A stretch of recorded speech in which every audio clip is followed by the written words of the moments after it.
4.19나 5.16 혁명이 일어난 정치적 격변기의 경제 위기 상황도 미국의 금리 인상이 시발점이었습니다. 우리나라에 대한 원조를 40%를 줄였습니다. 닉슨 쇼크라던가 1차 중동 전쟁 70년대 초반의 경제 위기도 미국의 금리 인상이었습니다. 이게 금리가 멈춘다 해서 그게 끝나는 게 아닙니다. 고점에 머무는 평균이 데이터만 가지고 봤을 땐 9.5개월이었습니다. 그러면 늦어도 내년 24년 상반기까지는 안녕하십니까. 머니 인사이드 구독자 여러분, 만나 뵙게 돼서 너무 반갑습니다. 금융위원회 근무를 하고 있고요. 그래서 재미있는 거는 2009년도에 외환시장이 막 요동을 쳤을 때 외국계 증권사나 투자은행의 투자 전문가들이 우리나라의 어떤 환율 상승에도 그 당시에 일정 부분 역할을 했습니다. 왜냐하면 외국계 헤지펀드들이 또 들어와가지고 투기도 하고 이랬을 때 사실 저희가 헤지펀드에 대한 실소유자 확인이라던가 이런 걸 통해가지고 그걸 법으로 개정을 하지 않고 고객 확인서에 예시로 징구하도록 해서 그것이 반영되면서 갑자기 환율이 안정되는 그런 경험도 했었고요. 자금 세탁 방지 관련 법들도 만들고 현재는 한국은행에서 금융시장국에서 금융시장 자문 역할을 하고 있습니다. 작년에 보시면 무역수지는 한 471억 불 정도 무역수지가 적자가 났지만 수출은 6,800억 달러 정도 한 6.1%가 늘었고 수입은 7,300억 정도로 한 18% 정도 늘었습니다. 이제 이 수출 규모가 전 세계 6위 규모라고 하지만 홍콩이라던가 네덜란드 같이 중개 무역을 하는 국가들을 제외하면 실질적으로 세계 수출 규모가 4위 정도로 엄청나게 우리가 수출입 물량이 많은 국가로 성장했습니다. 골드만삭스 같은 글로벌 투자은행들은 우리나라 수출입 동향을 세계 경제의 바로메타로 활용하고 있습니다. 세계 경제의 풍향계죠. 그만큼 우리나라 수출 물량의 70%가 반도체나 배터리 같은 하이테크 중간재 제품입니다. 그러니까 우리나라 제품이 없으면은 완성도가 높은 완제품이 거의 만들지 못할 정도로 굉장히 중요한 하이테크 중간재 제품들이 한 70%를 차지하기 때문에 우리나라 수출이 증가하거나 수입이 감소하는 것이 세계 경제의 바로메타로 활용하고 있습니다. 그래서 12월 물량이 수출이나 수입 물량이 다소 줄었다는 건 세계 경제가 다소 침체된다는 사항을 얘기하는 것 같고요. 그럼에도 불구하고 과거에 우리가 해방 이후에 8번의 경제 위기를 겪었습니다. 6.25 전쟁을 제외하고는 7번의 경제 위기가 실질적으로 미국의 금리 인상과 직접적으로 연결이 되어 있습니다. 금리 인상에 따라서 긴축이 일어났고 글로벌한 전 세계적인 유동성이 부족하다 보니까 어떤 신용 경색도 오고 기업이 수출도 줄고 고금리, 고물가, 고환율의 삼중고에 외화가 항상 부족했었고요. 미국의 금리 인상 시기에 재정 적자가 났고 자산 가격은 하락하고 이런 공통적인 증상들이 일어났습니다. 8번의 경제 위기 중에 7번이 그렇지만 요번에 생각보다 환율이 1,460원대까지 올라갔지만 1,200원대까지 다시 안정화되고 환율이 하락하는 형태도 되고 있고요. 물론 이제 여러 가지 문제들은 분명히 존재합니다. 세계 1위 규모의 가계부채 문제들도 있겠지만 외환 보유고라던가 우리가 미국의 국채를 담보로 해서 언제든지 돈을 빼서 쓸 수 있는 게 한 600억 달러 정도 되고 이걸 포함하면 2천억 달러의 전체 통화 수합을 갖고 있고요. 외환 보유국도 아직도 4,161억 불로 아직 단단한 형태로 되어 있기 때문에 향후에 우리가 침체는 올 수는 있겠지만 과거에처럼 경제 위기로 전이되거나 금융 시스템이 붕괴되는 시스템 위기로 전이되지는 않을 것으로 판단됩니다. 최악이라고 하는데 그걸 어떻게 해석을 하나요? 예, 무역 수지가 471억 달러 정도 적자가 났거든요, 지난해. 근데 이거는 뭐냐면 에너지 수입과 관련된 비용이 한 2천억 달러 정도 늘었기 때문에 석유라던가 가스, 석탄 같은 에너지 수입 비용이 늘어난 게 주요 원인이었고요. 그럼에도 불구하고 무역 수지 외에 무역 외수지, 그러니까 우리가 해외에 갖고 있는 이자, 금융 자산이라던가 이자 수익, 배당 수익들이 있거든요. 이런 무역 외수지를 합치면 경상 수지는 아직까지 흑자입니다. 사실 우리나라 수출의 가장 큰 시장이 1위가 중국이고 2위가 아세안이고 3위가 미국입니다. 그러니까 제일 큰 중국 시장이 7개월째 수출이 지금 줄고 있는 상황입니다. 그렇지만 제품 구조가 과거처럼 단순 가공품들이 아닙니다. 월마트에 미국 가보시면 우리나라 제품은 TV라던가 전자제품, 비싼 제품들이 있고 단순 가공품들은 우리나라가 거의 수출을 안 하고 있습니다. 우리나라 수출품들은 대부분 석유 제품이라던가 그게 단순 석유 제품이 아니라 가공한 반제품이라던가 기술을 입히고 품질을 입힌 중간재가 수출 물량의 70%가 되기 때문에 과거에 비해서 우리는 이런 표현을 씁니다. 그러니까 우리나라 수출품들이 환율 정가가 좀 낮다. 그러니까 환율이 요동치거나 경기 민감도가 낮다라는 표현을 씁니다. 물론 이제 반도체 같은 경우들은 IT나 통신 산업에 의해서 영향을 많이 받는 건 사실입니다. 그래서 지난해 우리가 반도체가 수출의 한 20%를 차지하는데 반도체가 한 30% 정도 수출이 줄은 부분이 차지하는 건 맞지만 과거에 비해서 우리나라 수출 구조 자체가 굉장히 기술이나 하이테크 위주의 반제품이기 때문에 수출이 준다 하더라도 과거에처럼 이렇게 우려될 문제가 아닙니다. 우리나라가 해방 이후에 한 80년 동안 근대사 동안에 여러 가지 짧은 기간 동안에 다양한 경제 경험을 했습니다. 금융위기도 있었고 경제위기도 한 8번 정도 있었고 금융위기는 7번 정도 있었습니다. 근데 그 위기상을 어느 누구도 제대로 정리를 해서 발표를 하지 않았더라고요. 미국 같은 경우에는 1930년도에 대공황만 하더라도 관련 책이 수백 건에 수천 건의 논문이 나와서 다양한 시국으로 분석을 했는데 우리는 80년밖에 안 된 경제위기의 역사를 어느 누구도 정리를 하지 않아서 제가 그 책을 썼었거든요. 써서 정리를 했는데 거기서 나타나는 경제위기의 공통적인 특징이 있습니다. 6.25 전쟁도 엄청난 경제위기, 우리 입장에서 위기였는데 6.25 전쟁은 전쟁을 통해서 일어난 위기상황이었기 때문에 우리가 피할 수 없는 위기였고요. 국제 정세에 의해서. 그 이후에 4.19나 5.16 혁명이 일어난 정치적 격변기의 경제 위기 상황도 미국의 금리 인상이 시발점이었습니다. 왜냐하면 그 당시에 미국이 그때도 코로나가 있었거든요. 코로나가 창궐 하다 보니까 미국이 긴축을 코로나가 있었습니다. 그래가지고 코로나가 있어서 미국이 긴축을 시작을 했고요. 긴축 상황에서 우리나라 대외 원조를 줄였습니다. 그 당시 우리나라 예산의 70%를 미국의 원조에 의존을 했는데 우리나라에 대한 원조를 40%를 줄였습니다. 그러니까 40%를 줄였다는 건 결국은 예산의 30% 이상 줄였다는 얘기거든요. 그러다 보니까 기존의 사회나 여러 가지 시스템에 들어갔던 예산들이 같이 동반 줄이다 보니까 결국은 실업도 늘고 경기도 침체가 돼서 학생들이 거리로 뛰쳐나오고 물론 민주화 요구들도 있었죠. 그것이 결국은 5.16 혁명 쿠데타까지 일어나서 그런 정치적 격변기로 일어났는데 사실은 그것들이 금리 인상이 시발점이었고요. 미국의 금리. 그리고 그 이후에 70년도에 닉슨 쇼크라던가 1차 중동 전쟁 70년대 초반의 경제 위기도 미국의 금리 인상이었습니다. 그리고 80년대에 일어난 석유 2차 파동과 관련된 위기도 마찬가지였고요. 그 이후에 88년도 올림픽이 끝나고 나서 총체적 난국이라는 위기 사항도 결국은 미국의 금리 인상이 시발점이었어요. IMF 같은 경우 우리는 IMF가 외환 자유화가 원인이라고도 알지만 물론 외환 자유화를 통해서 갑자기 단기 자금된 외화 자금들이 쉽게 들어올 수가 있어서 단기 부채가 늘어나서 외화 유동성이 부족한 것도 우리 IMF의 위기 사항이었지만 실질적인 거는 94년부터 95년까지 일어난 미국의 금리 인상이 원인이 돼서 글로벌 긴축이 일어나고 글로벌 유동성이 부족이 일어나다 보니까 우리나라에 투자된 단기 자금이 빠지면서 IMF 위기 상황이 일어난 거거든요. 닷컴 버블 사태도 마찬가지고 그것도 2000년도 일어난 닷컴 버블도 99년부터 2000년 6월까지 일어났던 금리 인상이 원인이었습니다. 3% 금리 인상이 원인이 돼서 닷컴.com이라는 인터넷 기업들이 그 당시 주가가 뭐 엄청 났는데 주가가 80%가 빠졌습니다. 닷컴 버블도 금리 인상이 시발점이었고 그리고 2008년 글로벌 금융위기도 2004년부터 2005년까지의 2년간의 1%에서 5.25%까지 4.25% 금리 인상이 원인이 돼서 한 2년 정도 있다가 2008년도에 모기지가 부동산 버블이 붕괴되면서 모기지를 더 이상 갚지 못하고 모기지 대출이 파생상품까지 MBS나 ABS로 유동화를 시켜서 파생상품이 너무나 많이 만들어져 있어서 그것들이 걷잡을 수 없이 파생이 돼서 금융위기로 전이됐던 거였거든요. 그 이후에도 우리는 크게 영향을 받지 않았지만 2015년부터 18년 사이에 미국이 금리 인상을 했었습니다. 0.5%에서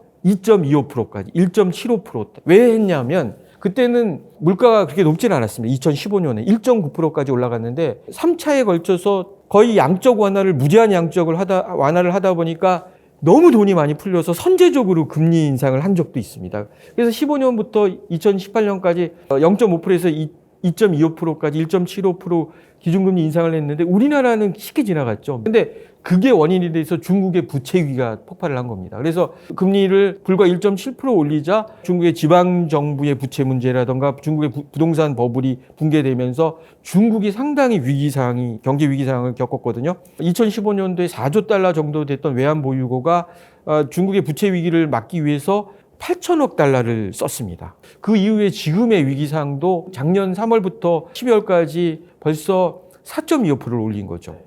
이렇게 단기간에 이렇게 많이 올린 적이 없습니다. 이것들이 원인이 돼서 부동산, 채권, 주식이 하락이 되고 신용 경색이 공통적으로 일어나거든요. 그러니까 대출 받기가 어려워지는 겁니다. 대출 받기가 어려워지고 시장에 돈이 돌지를 않다 보니까 신용 경색 문제가 생기게 되고 환율도 상승하게 되고. 이제 용어부터 정의를 하겠습니다. 경기 침체가 있고 불황이 있고 경제 위기가 있고 금융 위기가 있는데 경기 침체는 2분기 인상 GDP 성장률이 마이너스일 경우에는 기술적으로 경기 침체라는 표현을 씁니다. 물론 이제 공식적으로 하려 그러면 실업률을 같이 봐줘야 되거든요. 미국은 얼마 전까지 경제 성장률이 플러스로 성장이 됐거든요. 미국은. 근데 그 전까지는 1분기, 2분기가 마이너스였습니다. 그렇지만 실업률이 워낙 좋아가지고 경기 침체라는 표현을 안 하거든요. 그래서 경기 침체는 기본적으로 GDP 성장률이 2분기 이상 마이너스일 경우엔 경기 침체라고 그러고요. 불황은 뭐냐? 경기 침체가 심화돼서 2, 3회 반복돼서 경기 침체가 심화된 상태. 그럼 경제 위기란 뭐냐? 경제 위기는 기업이라던가 금융회사들이 부도가 증가가 되고 금융 시스템이 붕괴되는 위기까지 전이가 돼서 사실은 경제 시스템에 큰 영향을 줬을 때 경제 위기라고 합니다. 과거 IMF처럼 200만 명이 실업자가 늘어나고 시중은행의 반이 붕괴됐었죠. 대기업들도 상당 부분 3분의 1 정도는 없어지고 이런 상태가 경제 시스템이 붕괴된 경제 위기라고 보고 금융 위기는 뭐냐? 경제 시스템으로만 전이는 되지 않았지만 금융 부분의 위기에 의해서 금융 시스템이 붕괴된 걸 금융 위기로 정의했습니다. 예를 들면 카드 대란, 무분별하게 현금 서비스를 많이 해서 2009년도에 카드 회사들이 붕괴가 되고 부도가 나고 이런 저축은행 사태 같은 PF 대출이 증가가 돼서 저축은행 상당 부분 없어졌잖아요. 정부가 26조 원의 공적 자금을 투자해가지고 없앴고 얼마 전에 사모펀드 라임이나 옵티머스 같은 경우도 금융위기로 봤습니다. 왜냐하면 사실은 라임 옵티머스도 사모펀드에 대한 규제 완화가 원인이 돼서 펀드들이 상당 부분 부실화로 전이된 거였거든요. 얼마 전에 루나나 테라라던가 아니면 가상자산의 시스템 붕괴, 그러니까 이런 것들을 저는 금융위기로 봤습니다. 그래서 금융위기의 원인은 대부분이 규제개혁이었습니다. 카드 대란도 규제개혁이 있습니다. 카드 대란을 통해가지고 현금 서비스에 대한 한도를 철폐하다 보니까 무분별하게 현금 서비스가 늘어나서 위기상황이 된 거거든요. 저축은행 사태도 똑같습니다. 저축은행들한테 PF 대출을 허용을 한 겁니다. 요번에도 마찬가지입니다. 요번에 카드사들이나 보험사들이 PF 대출이 많이 늘어난 게 카드사나 보험사들한테 금융의 비즈니스 포트폴리오를 다변화하기 위해서 저희가 규제를 해지한 게 원인이 돼서 사모펀드 대출이 많이 늘어났던 것들이었거든요. 그래서 이런 금융 시스템의 붕괴가 일어난 금융위기 사항들은 대부분의 원인이 규제개혁이 원인이었고, 규제개혁은 어떤 혁신을 위해서 반드시 중요하지만 검사 감독이라던가 어떤 제도적 보완, 지속적인 모니터링 없는 상태에서 방치를 하면 항상 시스템 붕괴로 위기가 전이되었습니다. 제가 말씀드리고 싶은 거는 경제를 되게 어렵게 배우셔서 그렇습니다. 그러니까 보통 학교에서 배우면 저희가 거시경제나 미시경제나 뭐 금융 관련된 이런 것들만 주로 배우시는데 사실은 경제라는 건 역사거든요. 미국 콜롬비아 대학 같은 경우에는 경제가 굉장히 다양한 과로 나눠져 있습니다. 경제 철학, 경제 역사학, 경제 심리학, 경제 정치학. 이런 것들이 다 합쳐서 경제를 이룹니다. 그래서 아담 스미스 같은 경우에도 사실은 경제학자 이전에 철학자였습니다.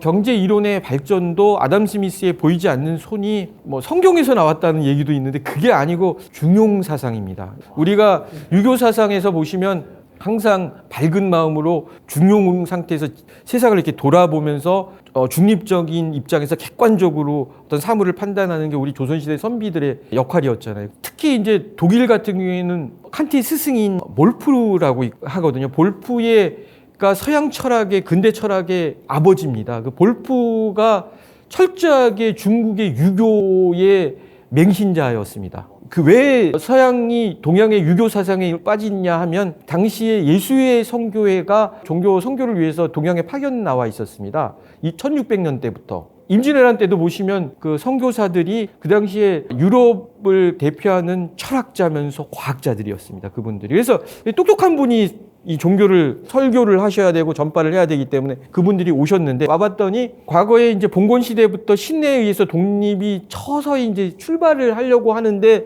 동양에 와보니까 이성의 합리성이 이미 유교는 이성의 합리성이거든요. 이성을 기반으로 한 합리성이 예와 치로서 왕이 신에 의해서 그냥 위임받은 것이 아니고 인간의 합리성에 의해서 예와 치로서 다스려지는 걸 본 겁니다. 그래서 그때 그 당시에 유교의 경전들을 그대로 갖고 가가지고 그 하나하나가 보시면 칸트나 데카르트라던가 나중에 후기 계몽주의자들의 엄청난 영향을 미쳤고요. 특히 프랑스의 계몽주의자 케네라고 들어보죠. 중농주의 경제학자. 그 전농법이라고 해서 농지 개량하는 법이 중국 법을 그대로 갖고 온 유교에 심취한 계몽주의자였습니다. 그 케네랑 스타디 그룹을 한 분이 아담 스미스였습니다. 이미 경제학의 아담 스미스의 국부론의 상당 부분들도 보면 유교의 영향을 굉장히 많이 받은 걸로 제가 얘기하는 게 아니라 이미 서양 논문에서 이미 많이 나와 있습니다. 미국이 12월 달에 점도표를 발표했잖아요. FOMC에서 마지막 점도표. 그러니까 예상되는 기준금리의 상한을 이제 보통 분기별로 한 번씩 발표를 하는데 12월이 거의 마지막인 것 같은데 다음 올해 1분기에 또 수정할 수도 있습니다. 근데 이제 12월 점도표를 보면 올해 금리의 상한을 5.1, 내년도를 4.1, 내후년을 3.1로 봤거든요. 그래서 서서히 올해를 시점으로 해서 좀 내년도부터 이제 내려가는 걸로 봤는데 미국 그 시카고 선물거래소의 패드와치를 보면 2월 연준 회의에서 0.25, 3월 0.25까지 올려서 5%까지 올리는 거는 거의 70% 이상 확정됐는데 3월 지나서 5월이 또 회의가 열리는데 그때 0.25를 올릴 거냐 말 거냐는 반반이더라고요, 현재는. 그래서 금리의 상단을 5.25로 대부분 컨센서스를 지금 투자자들은 보고 있는 것 같습니다. 그래서 연준이 예상한 5.1과도 비슷한 맥락인 건데 그렇게 5.2에서 5.25가 최종 금리로는 보여집니다. 결정적인 이유가 11월 달에 CPI, 소비자 물가 지수가 7.1%로 10월에 비해 7.7%에서 비해서 많이 떨어진 게 사실이거든요. 그러다 보니까 그걸 영향받아서 앞으로는 인상폭을 줄이겠다는 걸로 누구나 이제 이견이 왔는데 그렇지만 아직도 여러 가지 뇌관들은 분명히 존재합니다. 예를 들면 PCE 물가도 되게 중요하거든요. 개인 소비 지출 물가도 PCE 물가 같은 경우는 올랐습니다. 근원 물가가 4.7%로. 그리고 생산자 물가 같은 경우는 소비자 물가보다 선행 지수인데 이것도 7.4%로 여전히 견고하고요. 생산자 물가도. 그리고 얼마 전에 발표한 그 미시간대 소비 심리 같은 경우도 59 정도인데 소비 심리가 굉장히 단단합니다. 물론 이제 12월 달에 산타클로스 랠리를 포함해서 연말에 선물들이 많고 소비가 살아나서 그런 부분도 있지만 식료품이라던가 그 서비스 부분의 임금은 여전히 떨어지지 않고 있거든요. 그러다 보니까 이제 향후에 얼마나 CPI가 소비자 물가 지수가 떨어질 거냐가 관건입니다. 모든 걸 볼 때 기준이 되는 걸 어떻게 보셔야 되냐면 실질금리로 보셔야 돼요. 실질금리. 현재 미국의 기준금리가 4.5%입니다. 4.5%인데 소비자 물가가 몇 프로예요? 7.1%잖아요. 4.5%에서 7.1을 빼면 얼마입니까? 마이너스 2.6%예요. 그러면 아직도 실질금리가 마이너스 2.6%입니다. 실질금리가 마이너스 상태라는 건 경제가 균형 상태가 아니거든요. 금리를 인상할 때는 실질금리가 플러스가 돼야지만 멈춰집니다. 관건은 뭐냐면 금리를 올리거나 기준금리를 아니면 CPI, 소비자 물가지수가 낮아져야 되는데 그러면 기준금리를 멈추려면 앞으로 소비자 물가 CPI가 계속 내려가야 됩니다. 그래서 이게 마이너스인 상태가 플러스로 전환이 돼야 되는데 그게 과연 일정하게 유지될 거냐를 앞으로 지켜봐야 됩니다. 그러니까 쉽지 않습니다. 2, 3월 달까지 불과 다음 달, 다다음 달에 이게 잡힐까요? 4.5% 밑으로 내려갈까요? 그리고 또 문제는 뭐냐면 이게 금리가 멈춘다 해서 그게 끝나는 게 아닙니다. 멈추고 나서 고점을 유지합니다. 왜 그러냐 하면 금리는 올리고 나면 경제에 반영되기 위해서는 시간차가 필요합니다. 통상 고점에 머무는 평균이 데이터만 가지고 봤을 땐 9.5개월이었습니다. 약 10개월. 그럼 5월에 멈춘다 하더라도 그게 10개월 갑니다, 평균. 9.5개월 갑니다. 그러면 늦어도 내년 24년 상반기까지는 고점이 유지된다고 봐야죠. 주식시장을 볼 때 가장 중요한 게 뭐냐면 미국의 그 국채 금리를 보면 미국의 경제를 알 수가 있다라는 표현을 쓰잖아요. 채권과 주식은 반대로 움직인다고 하잖아요. 미국의 국채 금리는 2년 이하의 단기물은 기준금리를 따라 움직입니다. 예를 들면 기준금리가 올라가면 단기 국채 금리는 같이 올라가죠. 근데 지금처럼 금리가 이렇게 올라가는 기간에는 단기 국채 금리는 같이 올라갑니다. 기준금리랑 떠나서. 근데 10년물이나 예를 들면 장기물 국채금리 같은 경우를 보시면 거기는 약간 틀립니다. 10년물 이상의 장기물 국채금리는 미국의 경제 펀더멘탈을 반영합니다. 물가라던가 고용이라던가 경제 성장률, 경제 펀더멘탈을 반영해서 움직입니다. 그래서 어떻게 움직이냐 하면 10년물 같은 경우에는 일반적으로 금리가 인상하는 시기에는 금리가 또 같이 움직입니다. 단기 국채금리랑 같이 장기물도 같이 올라가는데 어느 정도 기준금리가 이제 올라가다가 경기 불황이 예상이 되잖아요. 경기 침체가 예상이 되잖아요. 경기 침체가 예상이 되면 금리를 멈출 거 아닙니까? 경기 침체가 예상이 되면 그때에는 10년물 국채금리, 장기물들은 인상이 멈추고 국채금리는 하락이 됩니다. 불황이 예상이 되면 하락이 되고 국채 가격이 또 올라갑니다. 왜냐하면 그렇게 되면 안전자산 선호로 사람들이 경기 침체가 예상되면 국채를 선호하게 돼요. 그러니까 금리는 하락되고 국채 가격은 올라가지. 안전자산 선호로 국채 가격은 올라가고 국채금리가 내려가는데 너도 나도 채권에 투자를 하니까. 왜냐하면 경기가 불황이 된다는 얘기는 경기 침체가 된다는 거는 주식보다는 안전자산을 선호해야 되잖아요. 어느 정도 경기 침체가 지속되다가 경기가 살아날 것으로 예상이 되잖아요. 침체 상황에서 예상이 되면 그때는 주식으로 갈아타기를 합니다. 그래서 채권을 팔기 때문에 국채 금리는 다시 올라가고 국채 가격은 떨어집니다. 그렇게 팔은 국채를 주식시장에서 옮겨가서 주식시장.